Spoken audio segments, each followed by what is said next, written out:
right, so welcome everyone. So happy to be learning together again today with Dr. Rachel Furst. Today's class is a Hasid and Medival Garb, piety and popular religion in Ashkenaz and beyond. So happy to have you with us. Just a few words about how we run the class. I'm sending everyone an invitation to become a panelist just so you can unmute and participate in class if you wish. Please stay muted when you're not speaking and just unmute when you're actively wanting to ask a question or make a comment. If you're with us here from Facebook Live, you can also write comments as a chat on Facebook, and I'll relay them to Dr. Rachel. And with that, I'll turn this to you, Dr. Furst. Thank you. Thanks very much. Welcome back to everyone, or welcome to everyone. And I guess happy post-Purim. I don't think we have any Jerusalem participants in this class who we're celebrating today, but I guess it's not that far off for any of us. So hope you had a nice holiday. Okay, what I'd like to do briefly today, for me it's this evening, for you, some of you I know it's only afternoon, is I want to just quickly recap what we did last week. And then actually, if you recall, last week we did not get to the very, very end of what I had wanted to discuss. So I want to return to that briefly at the beginning of this week's class, and then we'll move on to our new topic. Last week we were talking about, again, we're now looking at different topics within piety. And last week we were looking specifically at the way that dress, clothing, or other aspects of dress functioned as an expression of piety for Hasidei Ashkenaz, or for the authors of Sefer Hasidim. And we spoke about ways, we focused in particular on questions concerning hairstyles and beards. We also spoke at some length about the development of practices concerning the wearing of tzitzit, or of talitot. And towards the end of class last week, we started to talk about a little bit about gender and dress, and particularly ways the ways in which dress functioned as a distinguishing marker of Jews, or of pious Jews, a little bit more broadly.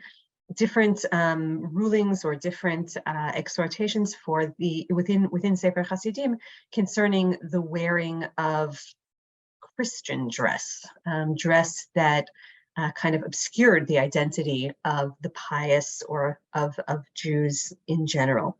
And that's where I would like to pick up today, because that's where, again, that's where we kind of left off our discussion last week. So I'm going to share my screen with you now. Bear with me for one moment. Hold on a moment. Why do I not? Wait a moment. This is not good. Is there any issue with the? Sorry. Give me 1 second. I don't. Hello. Okay. Let me know if you need my help. Yeah. Sorry. For some reason I do not. Sorry. I apologize. I have to just get to the right screen here. And I don't, wait a minute. For some reason, let me just try that one more time. For some reason, I don't see an option of sharing my, does anyone know why that might be, that I don't see an option of sharing my PowerPoint? Let me make you a co-host again. Okay. Let me withdraw the permission and do it again. I'm not sure. 1 sec. Okay. Yeah, let me do it again. Did you have a way to get to the share screen? Yeah, I do. It's not that doesn't seem to be the problem. It's not a problem with okay. sharing of the screen. It's just that my PowerPoint is not showing up as one of the options, although it's open on my desktop. Okay. I'm sorry about this. Is it at the forefront of it? Is it the sort of like the, maybe kind of close it and open it again to be as the forefront? Okay, you know what? I'm gonna try actually. I apologize about this, everyone. I'm gonna try just closing maybe some other things. You can also email it to me and I can share it. Okay, if this as a doesn't work, backup. okay. If this doesn't work, okay. in the next moment, I'm going to do that. Sorry.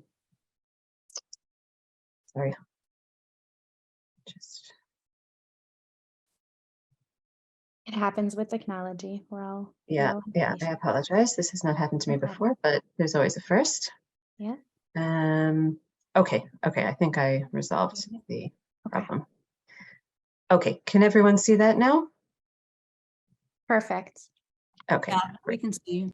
Okay, wonderful. Okay, so I'm going to pick up where I was in the midst of. So again, last week, where we kind of left off the discussion was where we were talking about the way in which clothing functioned for the authors of Sefer Hasidim as a distinguishing mark of Jews, differences between what the authors thought of as Jewish clothing and Christian clothing. I'm not going to reread the text that you see in front of you, but if you may recall that we discussed this passage in which Sefer Hasidim, the authors of Sefer Hasidim spell out that actually encourage and suggest and even encourage the wearing of clothing that is not generally thought of as appropriate to the particular person, as a means of obscuring the identity of that person so that they don't come into a dangerous situation. And in this particular passage, which was one of the first ones that we took a look at in this regard, Sefer Hasidim actually proposes or tells a story about a woman who wore men's clothing or a sort of a fake beard in order to obscure her identity as a woman so that she wouldn't be raped while traveling on the road, because that was a real and present danger for many of the traveling women of the day. Of course, here in this particular context, the problematic aspect with this act is that as we know, the Torah instructs that women are not supposed to wear men's clothing, men are not supposed to wear women's clothing, but nonetheless, Sefer Hasidim recommends kind of circumventing or really even violating that particular command for the sake of saving, again, I wouldn't say saving a life, but certainly preserving the sexual integrity, the sexual purity, preventing an incident of rape. One of the next passages that we took a look at in continuation of this theme is that Sefer Hasidim also recommends that women who fear encountering such dangerous or threatening situations while they're traveling might also consider, instead of disguising themselves as men, might consider disguising themselves as religious Christian women. And the specific terminology that Sefer Hasidim uses is a komeret, which might translate as a priestess. Not exactly clear which type of religious woman, which type of Christian female functionary Sefer Hasidim has in mind. But in any case, the idea that they might put on, again, this clothing that would have been clearly identified, right? It only works if it was clothing that was identified by others as Christian religious women's clothing. Presumably these attackers, these enemies, would not have dared to attack. Perhaps we might think of them as nuns or something like that.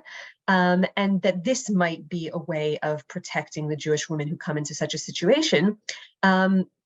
Here, presumably, right, what is the ostensible violation or the reason that one in normal circumstances would not have put on such clothing, right? So although Sefer Hasidim here doesn't spell it out the way it spelled out the problem with men's clothing in the previous passage, ostensibly what Sefer Hasidim assumes is that there is a problem, right? That the clothing identified with nuns might somehow be problematic for the Jewish, or certainly for the pious woman who would put them on. But interestingly enough, and this is precisely where we ended last week, in yet another passage from Sefer Hasidim, and here I want to actually pick this up and read it together, which ostensibly addresses a very similar situation, Sefer Hasidim seems to adopt an opposing tack, right? So here in this particular passage that you now see on the screen, let's read it. Sefer Hasidim writes, "All who see them shall recognize that they are a stock the Lord has blessed, a verse from Isaiah. How so, right? How does the prophet assume that people would recognize them, the Israelites? Israel, a Jew, that is a Jew, should say, even if soldiers come, they, that is the Jews, should not stitch crosses on their clothes, nor make themselves look like priests, nor place crosses in their homes, nor have their heads in the manner of priests and monks, so non-Jews might think that they are not Jewish. Right now, clearly, the prophet Isaiah was not talking about stitching crosses on their clothing precisely, but this is the interpretation, the medieval interpretation of Sefer Hasidim. And here, right, Sefer Hasidim seems to be underscoring the prohibition, the problem with making oneself look like a Christian, right? Certainly no stitching crosses, no explicit symbols that are associated with this, what was for them a rival religion. Right? No putting the crosses on their clothing, no putting crosses in your homes. Again, we spoke about this last week, how there were certain hairstyles that were associated very explicitly with priests and monks. No doing these things that might make other people think they were not Jewish. And Sefer Hasidim goes on to say, and if the non-Jews come through the area to hurt Jews, and the non-Jews go to a house of idol worship, the Jews should not join them so that they will think that they too are Gentiles, right? So this pertains not only to the wearing of clothing that might make one look Christian, but also to actions that might make others assume that one is a Christian, right? Don't go into, again, these houses of idol worship are obviously the churches. For it says in scripture, if we forget the name of God and spread forth our hands to a foreign God, from Psalms, et cetera, right? The psalmist warns people against making or sort of doing actions that that seem to be abetting foreign gods. So I want to return to the question with which I ended last week. What's the difference, right? Why does the author of Sefer Hasidim seem to adopt one particular approach in the previous passages that we saw, and something quite distinct in this passage that we see here? Now, we have discussed in previous sessions the fact that Sefer Hasidim was authored by multiple people, and that it's not 100% consistent theologically or morally or in other ways, halachically, etc. But I think it might be a little too pat, a little too easy to just excuse this seeming contradiction as the result of, again, multiple hands of a multiplicity of authors. Is there anything that you can identify in these two passages that might explain the distinction? One thing is that this seems to be describing an urban or town setting, and you're talking about the passage that we see right now. Yeah, on the screen. Okay. And the other is that being far afield, far from any help, far from anybody who could come, it's sort of like the girl who cries out in the forest or field versus the girl who's raped in the city. Okay, so I think you're identifying already one of the most glaring and perhaps significant distinctions between the two passages, and that has to do with the setting. Exactly as you said, here we're talking about someone who's at home, right? You mentioned this, it seems to be referring to an urban environment or an urban setting. But in other words, right, what's explicit here is that people are at home. They're not supposed to be, the soldiers are coming into the place where they live, right? They're not supposed to be setting up these religious symbols in their own homes.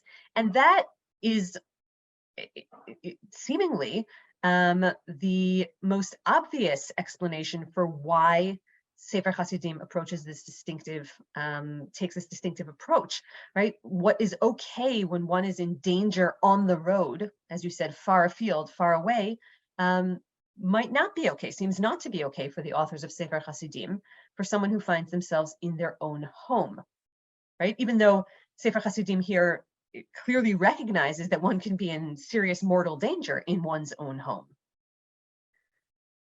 Why do you think the author of Sefer Hasidim might have made that distinction? Why is it okay on the road, but not okay at home? Again, given the fact that in both situations, the Hasid, this pious individual, is clearly in danger. I think that on the road is punctual and transitory, by definition. And if it's in your own home, even though it may only be occasionally that Jews, non-Jews go out to hurt Jews or whatever specific instances, you're there, and it's a continuous thing, and the people are the people you'll encounter. And somehow for me, and it's going to be ongoing. It's not, it doesn't have a necessary end. Who knows how long any of this will go on? And you don't want to install yourself in bad habits. And the other thing, just quickly, I'm sure this is wrong, but I can't get away from it somehow, so you'll slap me away, is that this excerpt really smacks of, I have to stop using that word, dying for the sanctification of the name. And for the women in sexual danger and so forth, doesn't. And I don't know why that is, but. Okay, well, so you're right that here definitely, I mean, this passage that we see in front of us now, which is, sort of underscoring the prohibition or the problematics of obscuring one's identity as a Jew or of adopting a Christian identity, it does seem to be suggesting, I mean, the alternative, if you're in a life-threatening situation, the alternative is presumably to submit to your fate, right? If you're not allowed to actively disguise your identity in a way that might actually save you, then presumably you're expected to submit to your fate. And we have actually seen in other passages that we've seen earlier in various parts of the course, that the authors of Sefer Hasidim definitely, like much of medieval Ashkenazi Judaism, definitely did embrace the martyrdom ideal. Right? We've actually seen them quote that passage and apply it to all kinds of situations, including, submitting to shame, allowing oneself to be shamed, much like as sort of as an alternative act of martyrdom, but underscoring this idea that they definitely did see the willingness to martyr oneself in various ways for the sake of God as being one of the ideals of the pious, one of really the aspirations that a pious person should embrace. So from that perspective, this should not be at all surprising. That undertone, that undercurrent that you sense in this passage, which I agree with you is present here, should not be a surprising one. Let's just turn back for one moment to at least this last passage that we saw about the women trying to avoid a situation of rape. So you said that here you don't see that, you don't hear that undercurrent.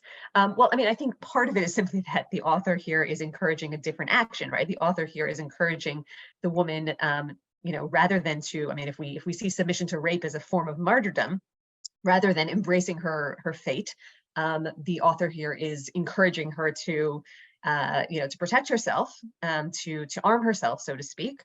And so that respect, it doesn't, but I will, and I see that you have another question, I'll take that in just a second. I do want to note that although it's not one of the passages that I brought for you here, there are some passages in I'm thinking of one particular passage where Sefer Hasidim also draws certain lines with regards to how far women are allowed to go to protect themselves from rape. I mean, Sefer Hasidim is definitely concerned about rape, does not, again, let's hope that they, care about the implications of the act for the women involved, but certainly from also the perspective of, the sort of purity perspective. And by the way, I want to remind you that this is not only about, fear of rape from non-Jews, it's also explicit in this passage that it's fear of rape from other fellow Jews. So that's definitely something that Sefer Hasidim seems to be concerned about. But as I started saying, there are passages in Sefer Hasidim that kind of do draw lines in the sand. How far is a woman allowed to go? And there's one particular passage that kind of draws the line at allowing Jewish women to join Christian religious houses, to kind of embed themselves in Christian religious institutions as a means of avoiding rape should that situation arise. And so there is a limit to that as well, much as, again, we see that there's, I mean, we could think at a different time is perhaps whether the limitations of that situation sort of map onto the limitations that you were highlighting for us in this situation of people in their own home, in their own environment, and in any case. But Nikki, you wanted to perhaps add something to your question? It was more just along the lines of internal versus external threat. Yeah. Okay. So in any event, let's just return to kind of to pull some of these threads together so that we can move on to some other passages and other topics today. Again, I want to underscore what you said beforehand, that it does seem to be for the authors of Sefer Hasidim. Again, I don't think the distinction is between rape and other forms of threat, but I do think, much as you suggested beforehand, that the main distinguishing factor here is the dangers when one is on the road, which are very real and present dangers, but when one, as you said, is sort of outside of one's own place, one's place of identity, one's permanent abode, there, you know, some of the concerns perhaps about obscuring one's identity, about at least even temporarily kind of letting your neighbors, letting the people who you have ongoing relationships with, kind of think, you know, sort of confuse them about your identity. That's where the authors of Sefer Hasidim seem to really be drawing a line here. Before we leave this particular topic, and again, we'll circle back to some of these things in future discussions, and pick up some of these themes and try to push some of the boundaries of these statements again later. But before we leave this theme, at least for now, I just want to very briefly note this one last passage that you have in front of you at the moment. Here, the author of Sefer Hasidim writes that during a persecution, one Jewish man donned Christian garb and escaped. Since they, meaning the non-Jews, thought he was a Christian, he later asked if he needed to repent for the sin of wearing mixed cloths, what we would know from the Torah as shatnez. They told him, right? So in other words, it's referring to the Torah prohibition of wearing cloths that are a mixture of, for example, of animal and of products of different genres is not the right word. Help me here, someone. Of different species, excuse me, or of different genres of plants. And they told him, since you should have considered this in advance by purchasing Christian cloths and repairing them with threads that were not linen, then yes, indeed, you should repent. Now, this passage is very interesting for many different reasons. Again, presumably, if we follow the line that we were discussing just beforehand, presumably the persecution here, or the manner in which this individual donned the Christian garb was presumably not a situation that the authors would have prohibited from the outset, as we saw in the previous passage. Maybe this person was on the road, the man was traveling and was in a situation where the authors of Sefer Hasidim would have favored, in principle, the wearing of unidentifiable or confusing garments, so as to save one's life. So that the problem here seems not to have been the fact that he wore Christian garments, but rather that he was wearing shatnez, violating the Torah prohibition of wearing mixed cloths. Again, obviously in extenuating circumstances, so that he was later asking not if he needed to repent for wearing the Christian clothing, but rather if he needed to repent for wearing the shatnez. And again, the answer is yes. Why yes? Because you could have prepared these Christian clothes in advance and gotten rid of the shatnez to circumvent that problem. Since you didn't, right? You could have anticipated that this might have been a situation and made it technically kosher. And since you didn't, therefore you do have to take on some act of penitence. And thinking back again to our discussions before, you could, the author doesn't spell it out here, but we could perhaps imagine what kinds of acts these acts of repentance would be. But in any event, right, this is really quite interesting for several reasons, not least among them the fact that it seems to indicate that there are Christian clothing that would make this person not look Jewish. We discussed that a little bit last week, what were distinctive about Christian clothes as opposed to Jewish clothes if they did not have explicit marks, the cross that was prohibited in the previous passage. So that's one interesting aspect of this here. Excuse me. And also this idea that this people might sort of have these Christian clothing on hand for when just such situations arise. Interesting is an interesting take on this as well. In any event, as I said, we'll perhaps circle back to this at a later date, but I do, keeping an eye on the clock, want to move on to our new topic for today, which picks up on several of the themes that we have seen in previous weeks.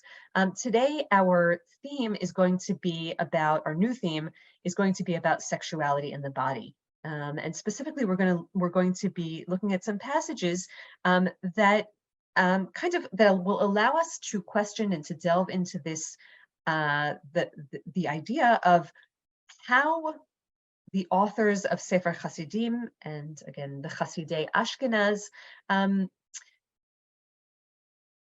what was their approach or their attitude toward sexuality, toward sexual sin, and how did this serve as an expression of their ideas about piety more broadly? Now, I say that we've touched upon this theme in previous weeks. I'm thinking specifically back, Chaim, I believe it was your question at the end of our session 2 weeks ago, which was about the acts of the unique sort of approach to teshuvah or penitence that was adopted by the Hasidei Ashkenaz.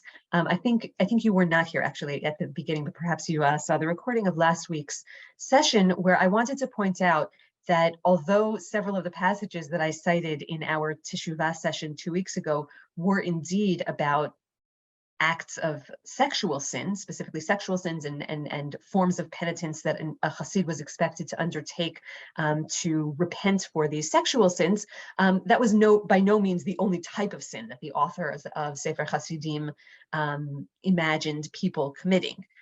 Nonetheless, as we saw back in that session, they were kind of obsessed with this idea of sexual sin. There are many, many passages in Sefer Hasidim that do envision, and certainly warn the Hasid against the threat of sexual temptation and ultimately sexual sin. And just to give you one example of this, in addition to the ones that we saw in previous weeks, in this passage that you have in front of you right now, also from Sefer Hasidim, the author here, in really defining who is a pious person, writes as follows: the main strength of the pious man from beginning to end is that even when scoffed at, right, even when he is scorned, he does not forsake his piety. His intent is for heaven's sake, right? Up until here, I just want to pause mid-sentence here, right? This idea, we've seen this theme several times before, that part of what defines someone as a Hasid is their willingness to withstand the scorn of their fellows, to be shamed, to be laughed at, right? That is part of, as we've seen in previous weeks, the defining mark of a Hasid. But here specifically, right, he doesn't forsake his piety, his intent is for heaven's sake, and he does not look at the countenances of women. He doesn't look at women's faces. Especially so among other men, where women are customarily seen. For example, if he's been in a wedding hall where the women were garbed in choicest ornaments and all were gazing, but he did not stare. For that he will merit the great good that is stored, as it is written, which thou hast laid up for those that fear thee, in the Psalms. And his eye will be satiated with the divine glory, etc., etc.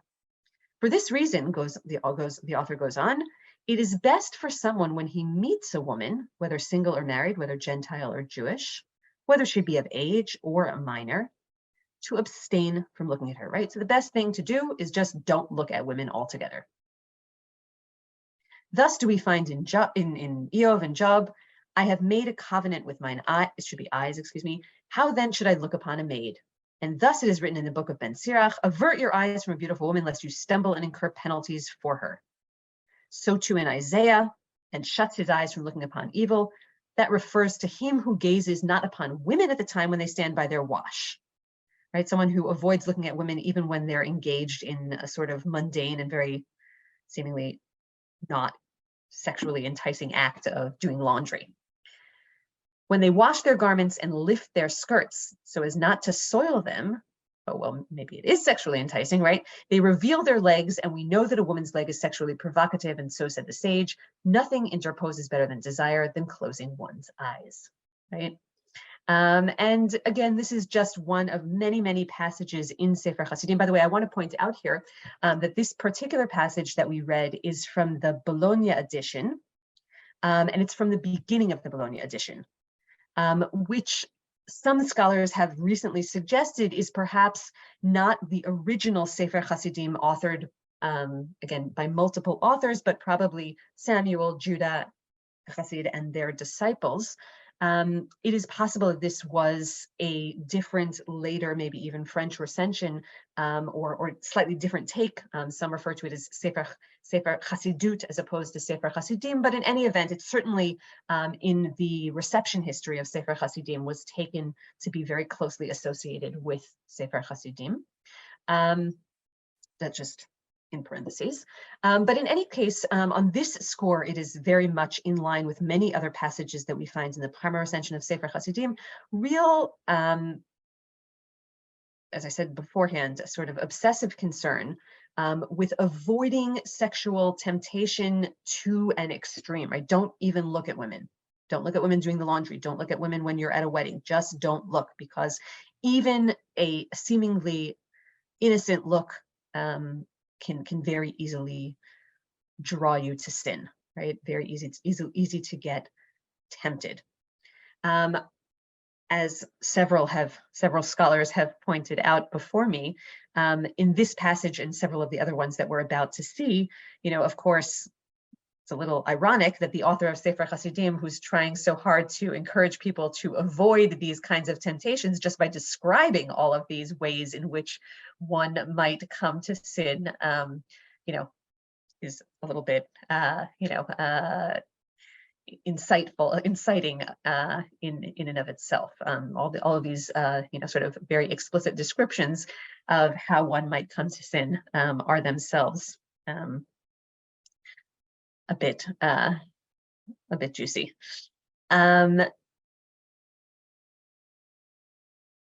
With that in mind, I'd like to turn to this next passage, which is this is a very interesting passage from Sefer Hasidim. It's actually Sefer Hasidim. Many of the passages that we've seen thus far are, again, many of them have been moralistic, but they've been sort of speaking directly to the Hasidim and enjoining them, sort of instructing them how they should behave. Many passages in Sefer Hasidim, this is very typical of certain sections of Sefer Hasidim, attempt to do that through narrative. They go off on very involved, very extensive, and very elaborate narrative. I don't want to say tangents because they're not tangents, but passages in Sefer Hasidim that have very developed narrative elements that can in fact be, they can really be analyzed as literary units in and of themselves, as many scholars have done. Many scholars have made a career of looking at the ways, the literary tropes, the literary themes, the literary elements that the authors of Sefer Hasidim in these passages seem to have played off of, been familiar with from other environments and played off of in their own stories. This is one of them. The passage, this paragraph that we're going to take a look at together right here is actually part of a much longer narrative sequence in which the author of Sefer Hasidim tells this long story about three individuals who come to the chacham, the moreh, the wise sage of Sefer Hasidim and ask whether they might receive reward for having purposefully placed themselves into very tempting situations and then managing to avoid actual sin, right? And again, if you think back to our discussions from 2 weeks ago when we spoke about teshuvah in Sefer Hasidim, you'll recall that one of the forms of teshuvah is in fact being in the same situation that led you astray in the past and managing to overcome it, managing to avoid the sin, right? So these individuals thought of themselves as very pious for having purposefully engineered a situation that led them to the brink of sin, but then in fact managed to overcome their temptations and to really avoid the sin. So the third of these individuals in the narrative comes to the chacham and says as follows: I love a woman who is married, and my love for her is as strong as death. I walked with her when her husband was on a journey, and she loves me greatly too. I hugged and kissed her and fondled her whole body, but I didn't have intercourse with her. I regarded all of my kisses and caresses as if they were between two men or two women. Let's not get into right now the attitude of Sefer Hasidim towards homosexuality, which obviously is a relevant discussion to have here, but not for our purposes right this moment. For I intended to conquer my desire. I burned with desire to have intercourse with her, but my desire did not overcome me. I behaved this way for days and years, and I could have done with her whatever I wished, since we both lived in the house and her husband journeyed to a distant land and could not prevent me from doing what I wished, including to have intercourse with her. It's not exactly how the situation came to be that this other man is living in the same house with the woman when her husband's away, but fine. Yet I refrained from doing so for the sake of God. Right? Again, the man seems to be suggesting here that he engineered this situation. He not only allowed himself to be in this situation, but he in fact engineered this situation so that he came really to the brink of sin, but managed to overcome it for the sake of God. But I permitted myself fondling and kisses, right? That's not the actual sin. But I did not even enjoy those, for my heart was set on having intercourse with her. And this I did for years in order to receive reward. Right? He says, I engineered this situation. I kept doing it. I allowed myself to stay in this place because I thought this was really for the sake of God. I thought I would receive reward because I, was really displaying my piety by managing to overcome my very serious temptations. And now I ask you whether I need to perform acts of penance or if I will receive a reward, for I am pure from any transgression. Now, the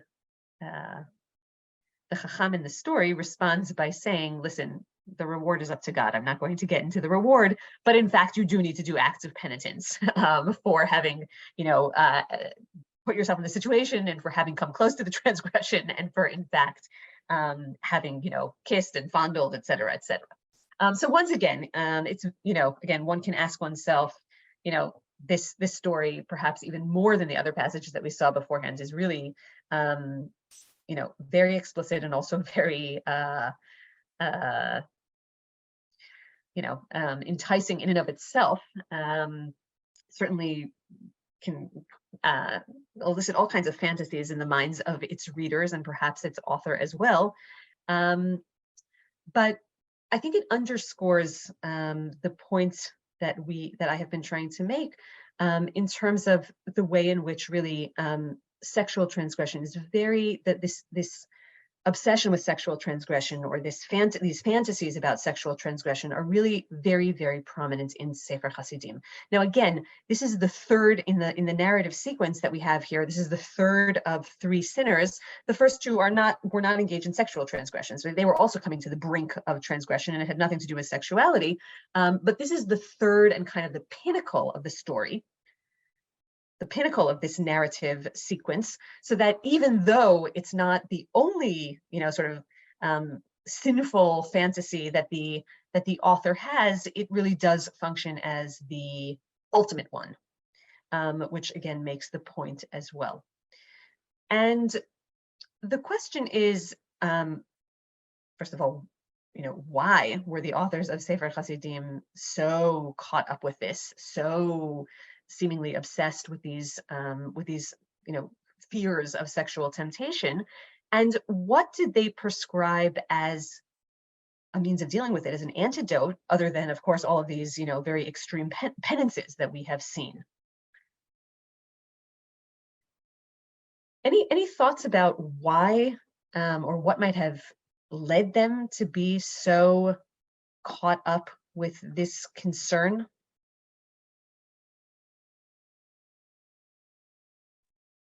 Could there be just a societal issue of the close proximity in which people lived? In other words, it was just sort of there. We don't know what the circumstances of this particular situation was, but it sounds like people lived literally and figuratively on top of each other, and that does evoke strong, normal sexual feelings. What's fascinating to me here is he's not focusing on what he did do, but rather on what he didn't do, nevertheless. And the answer, I don't know what the answer is going to be. It was not on, a penance for what he did do, but rather penance for what he didn't do. Mm. Yeah. So, I mean, first of all, I thank you for the first point that you made, which is that, sexuality and sort of sexual temptation was, as you said, in fact, a sort of real and present element of the lives of medieval urban dwellers, which, as we've said several times, is the situation that these most of the Ashkenazi Jews found themselves in. People lived in very close and cramped quarters. People did not have, families, did not have individual bedrooms. Oftentimes, travelers were in all together in single rooms. From many sources, Jewish and not Jewish, we know that there was a lot of, sexuality that was fairly open and prominent in people's, environments for all of these reasons. Again, thinking about the majority Christian backdrop, in which the authors of Sefer Hasidim found themselves, this was a concern of certainly their Christian contemporaries as well. Christianity idealized celibacy and absolute, complete avoidance of sexuality in a way that the authors of Sefer Hasidim never did.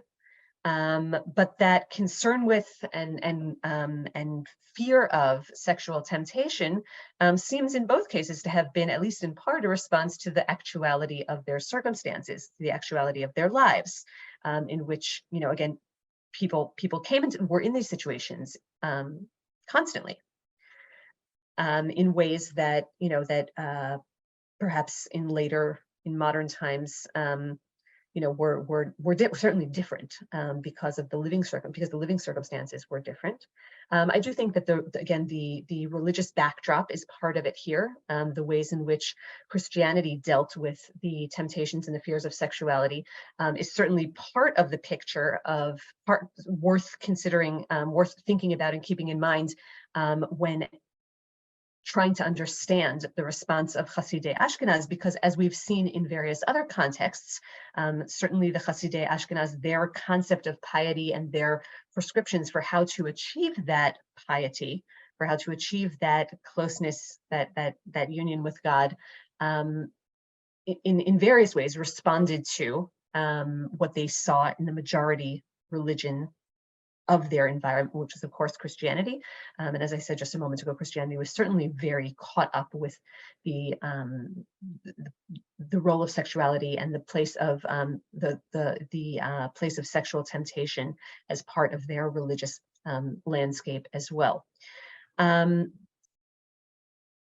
sorry, Chaim, what was the second thing that you said that I am now blanking on? Oh, about just penance for things. on you. Perfect. Yeah. Penance for things that were not done, as opposed to penance for things that were done, as part of the focus, which is, I agree, an interesting facet of this passage as well. One point that I want to also highlight about this passage and about all of the ones that we've seen previous is that all of the sexual temptations and also the concerns about them are very focused on male temptation, male desire.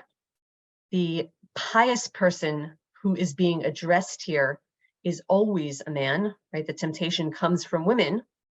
In these passages, the temptation comes from women. It's not clear that the temptation is purposefully engineered by the women involved, but in other passages in Sefer Hasidim, it is clear that the authors were also concerned about purposefully engineered, temptations on the part of women.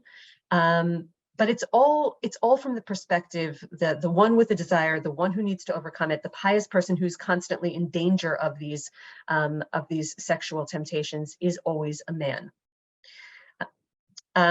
And that is actually that's a significant point to keep in mind when thinking about who was a pious person for the authors of Sefer Hasidim. This is something that we touched upon earlier in earlier discussions as well. That is not to say that the authors of Sefer Hasidim were unaware of women's sexual desires, of women's sexual identities, but the person, the Hasid that they're imagining in his situations is almost always a woman. And because they're so concerned, is always a man, and because they're so concerned with the temptations that the women pose to these men, the effect is to really create to sort of raise the question as to whether women could even be Hasidim. It really, it also really problematizes the place of women for the whole system of Hasidut that is being promoted in this work. I want to take a look at, I'm going to come back to that question in just a moment, but before I do, I want to take a look at one other very famous passage from Sefer Hasidim that touches upon this theme. This is also part of a longer narrative sequence in which the authors of Sefer Hasidim tell a story about a Gentile prince, meaning a non-Jew, and use it to kind of underscore what is expected of the Jewish Hasid, the Jewish pious person. This Gentile prince was the ruler of a territory. Once there was a ruler of a territory where people gathered at a large fair. They came from everywhere and all in the same day, right? These kinds of fairs were, known to medieval people, to people in this in Ashkenaz certainly, and many prostitutes also flocked there, which again was certainly not an unknown situation. These prostitutes had a procuress. And the ruler said to his servant, take a sum of money and hire all the prostitutes because tomorrow they will come to the fair. And after you have hired all of them and given them everything they want, put them all in a house, prepare a comfortable bed for each, give them food, drink, and wool to work until the fair is over, and then send them home. The servant spoke to the procuress of these prostitutes and said, I will give your women everything above and beyond what you normally earn. Right, so I'll take care of you financially. You won't have a financial incentive to ply your trade. And he gave her everything she stipulated. He brought the prostitutes to a house and guarded them there, followed this ruler's instructions to a T. When the fair was over, he brought them back to the town, and he did this every time there was a fair that attracted prostitutes.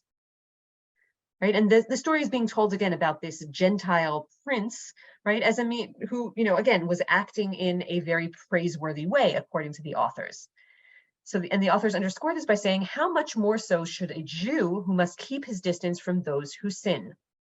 Therefore, God commanded, there shall be no harlot among the daughters of Israel, and it is written, visit your neighbor sparingly.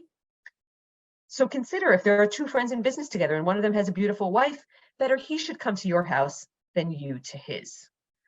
Right? So this extends not only to, allowing yourself to be tempted by the prostitutes that were that were taken care of by the Gentile prince, but even by your neighbor's wife, right? Avoid all contact, right? So this, again, pulls together a number of the themes that we've been speaking about, but really seems to underscore the idea that for the authors of Sefer Hasidim, in order to avoid these temptations, one is really supposed to just avoid the situation.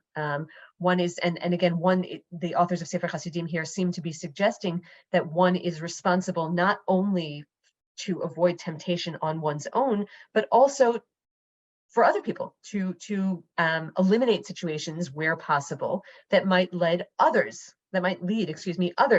to sexual sin, much as this Gentile prince did, right? He wasn't concerned for himself, he was concerned for all the people who came to the fair. Putting that aside for the moment, going back to the point that I made just a moment ago about how the authors of Sefer Hasidim are really focused on the men and their sexual temptations, I do want to point out that, again, as I said, it's not that the authors of Sefer Hasidim were unaware of the possibility that women themselves might be tempted and led astray. And in this particular passage, and here I apologize, this time I actually did not have access to the original Hebrew of the passage. It's from a manuscript that represents some of the writings of Elazar of Worms, again, the prominent, the ultimate disciple of Yehuda Hasid. Again, I apologize that I didn't have access to the original Hebrew. I only had access to a translation that was made by some scholars of Chassidut Ashkenaz. But this sort of also well-known passage refers to actually the education of women. It's an important passage, I think, for what it teaches about, or what it seems to reflect about, the way in which women were educated and the motivations for that within the circles of Hasidei Ashkenaz, or at least within the circles of the Ashkenazim at large.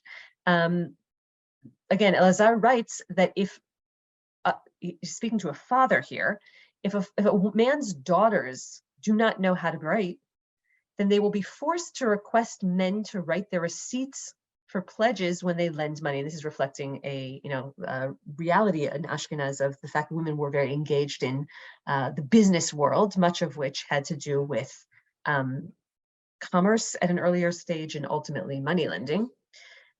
If they have to do this, if they have to get men to write their receipts because they're not educated and they don't know how to do so themselves, they will be alone with those men who write for them, and they may sin. And this will be my fault. My being the father, right here, it will be my fault, says this imaginary father, for whenever it is in one's ability to construct offense for sin and one does not do it, it is if one has caused the sin. As per Hosea, I will not punish your daughters when they commit harlotry, nor your daughters-in-law when they commit adultery, because it's the fathers who have been the cause. And even if they do not sin, they may think about it, right? So even if being alone with these men, or being in a situation with these men who have to write the receipts for them, don't actually cause them to sin, it might cause them to consider the sin, which is in itself problematic. Moreover, he did not want them to acquire a bad reputation, and thus he taught them to write receipts for the pledges, and he taught them that whenever it was time for their immersion, they should not delay. For when her husband desires her, she should be ready, so that he will not engage in bad thoughts, and so that she will preserve him from all such fantasies. Now, on the one hand, Elazar of Worms here does seem to be recognizing that the women themselves, right, these are the daughters of the ostensible Hasidim, might come to situations that would lead them astray, that would lead them to sexual sin. They will be alone with these men who are writing the receipts, and therefore they might come to sort of be in situations that might lead them sexually astray. But here too, I want to underscore that, again, there's still that sort of double edge here, because although the women themselves might acquire a bad reputation for being in these situations, and this, by the way, is the justification or the incentive for the father to teach them, to provide them some basic education, the passage concludes with this father encouraging, teaching his daughters that they should make themselves sexually available for their husbands, which kind of underscores the point that for the authors of Sefer Hasidim, really women are they're not the subject, they're really the object of this sexual desire. But that brings me to the next point, which is that, I asked beforehand, well, what do the authors of Sefer Hasidim suggest for avoiding all of this sexual temptation, right? How is the Hasid who aspires to piety supposed to deal with all these situations in which he is constantly, right? So we saw he's supposed to avoid looking, he's not supposed to, allow himself to get into these situations, he's supposed to, et cetera, but, with the sexual temptation everywhere, what is the Hasid supposed to do? And one of the basic answers of the authors of Sefer Hasidim is marital sex. And the authors of Sefer Hasidim underscore time and again that the best way for the Hasid to avoid sexual sin, to protect himself from falling into these traps that they are so concerned about, is to actually engage in permitted and, for the authors of Sefer Hasidim, positive sex with their spouses. And this passage that we see over here is actually from Sefer Hasidim, which again is the writing of Elazar of Worms, of the disciple of Yehuda Hasid, but it echoes many passages in Sefer Hasidim itself. The Rokeach, again, we've seen some of his writing previously as well. Elazar of Worms writes, one who has sexual relations with it, this is in the context, I just provided a little bit of the context here. This is in the context of his Hilchot Shuvah, of his rules concerning penitence. So he begins by talking about a problematic situation, specifically the sin committed by a married man who has sex with his wife when she is a nidah, when she is within her period of menstrual impurity, when they are not allowed to have sexual relations. And if he does that, then, again, this is in the context of prescribing all of these extreme forms of penance. He has to fast for 40 days in a row and submit to lashes every day. He can't eat meat or drink wine, and he should not eat warm food or bathe on these days, et cetera, right? That's considered a pretty serious act. But another antidote, right, an antidote to that, as well as an antidote to all of the other forms of sexual temptation that these Hasidim ostensibly found themselves in all the time, is that after his wife immerses in the mikvah, when she's no longer a nidah, he should give her pleasure and embrace her and kiss her and sanctify himself with sexual intercourse. Now, he should not use foul language and he should not see in her anything contemptible, but should rather arouse her with caresses and with all manners of embracing in order to fulfill his desire and hers, so that he doesn't think of another, but rather only of her, since she is his intimate partner and he should display affection and love toward her. And again, as I said, this is typical of many passages it really echoes passages in Sefer Hasidim and in the other writings of these authors associated with Hasidei Ashkenaz, insofar as it really valorizes marital sex, presumably because this is really going to, more than anything else, perhaps, protect the Hasid, protect the pious person from all of the transgressions that the authors were so concerned about. And so again, keeping in mind what I mentioned beforehand about the influence, the impact, the significance of the sort of broader environment on the attitude of Hasidei Ashkenaz toward this topic. Hasidei Ashkenaz do not adopt the approach of the Christian religious majority, which embrace the idea of celibacy as the ultimate form of piety, as the ultimate way of, contending with all of this sexual temptation. The authors of Sefer Hasidim very much encourage sexuality in this specific context.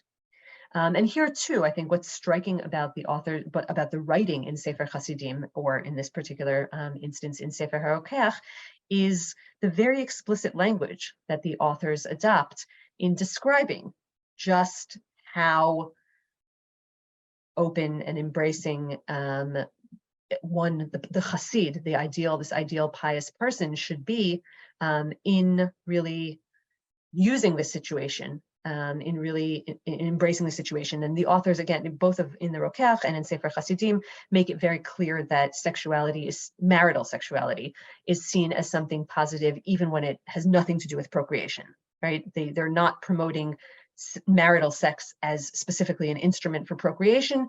They're very clearly promoting it even in situations where there is no possibility of procreation. In this respect, they're not adopting in a different tact from more classic forms of let's say, Talmudic approaches to the topic, but nonetheless make it very clear that this is about positive marital sexuality, not for the purposes, not explicitly, or not exclusively, I should say, for the purposes of procreation, but rather for the purposes of allowing one to have, the sexual expression that might serve as an antidote to all of the forms of forbidden temptation. By way of concluding the topic, at least for today, I do want to note, and this is the very last passage that we're going to see, that as a caveat to what I just said, there are also passages in Sefer Hasidim that seem to suggest that marital sexuality is, and this perhaps should not surprise those of us who know anything about later forms of later approaches of mystics, not the Hasidei Ashkenaz, but later mystics to the idea of sexuality, that in many respects it's really a vehicle for not these human relationships, but really for relationship with God. Again, I know that our time is up, but I just want to very briefly take a look at this passage, and we can perhaps return to it at the beginning of next week, in which the authors of Sefer Hasidim underscore the fact that loving God with all your heart is about really, right, loving God with such intensity that it so overpowers the heart of those who love God, that even after many days of not being with his wife and having a great desire for her, in the hour that a man ejaculates, he does not find it as satisfying as the intensity and power of loving God and finding joy in his creator. And the passage goes on, right? Recognizing the power of the sexual drive, even the permitted sexual drive within the context of the marital relationship, but using that as a foil for how deeply and strongly the Hasid ultimately wants to achieve union with God, not with another human being. Okay, we're going to pause here, although I'm sure that there are questions about this, or there will be questions in thinking about it afterwards. I'm happy to take if there are a few right now, and if not, we can pick up with this and return to it at the beginning of next week. One comment. Please.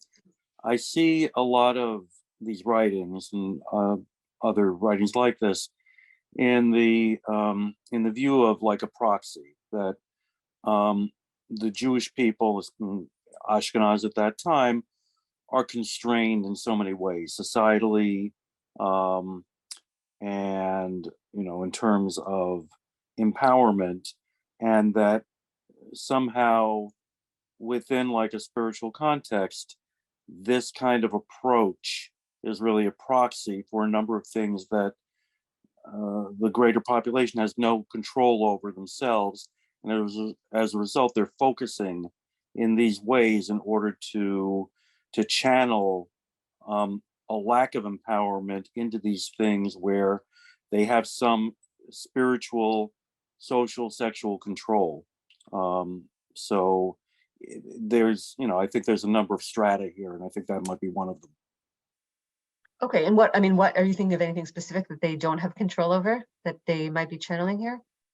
Relations with the non-Jewish world, the continual notion of exile, persecution, things of that nature. Okay, so I agree with you insofar. I mean, again, you're right in underscoring that the Hasidei Ashkenaz, or again, the authors of Sefer Hasidim at the least, are really focusing on the individual expressions of religiosity, of piety, in ways that, again, people can control, or people can attempt to control, because they're really focused on the individual and not at the broader situation that perhaps, as you say, they don't have control over. We're going to be talking in one of our coming sessions about the attitude, which again, we've obviously been dancing around the whole time, but the attitude of Sefer Hasidim to Christians, to non-Jews at large, but specifically the Christians in their immediate environment.